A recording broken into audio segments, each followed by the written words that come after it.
Soy Eduardino Vasquera, il presidente della Società Furlane di Buenos Aires, il fogolar pluvieri al di fuori dell'Italia. Conosciuto anche la nonne dei fogolar Satorpa al mondo. Il furlan l'ho imparato già di grande e l'ho imparato qui in Argentina.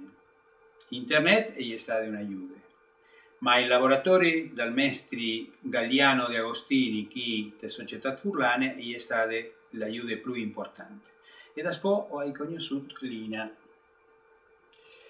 che mi ha fatto chiappare il gusto di fevelarlo e mi ha sburtato a farlo ogni volta che avevo l'occasione. Io sono Caterina De Faccio e lavoro con Eduard in tal fogolar de none.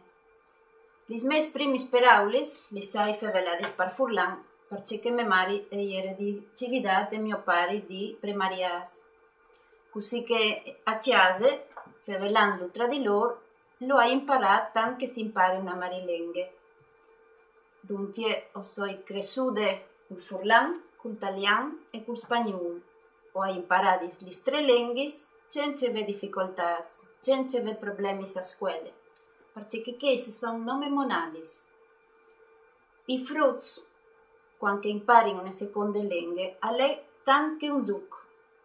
È un lavoro importante per loro, anche per loro stime. Il furlan è per altri un miec che al ven dal cur, ma che al viersi trois permette in contatto con tutti che condividono che il cur furlan, per imparare e anche per fare negozi. Perché si capisce che non è come la marilengue che ci permette di vedere i rapporti più stretti e più bei, e sono i legami con i ridris.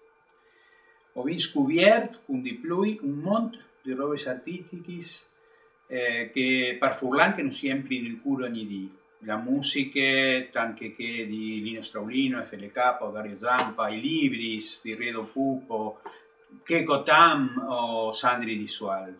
E sono anche un gruppo di robe di cognosi e un gruppo di robe per far cognosi a che altri.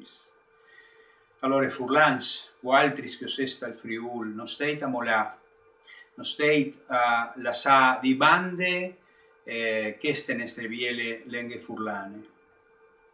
Mandi.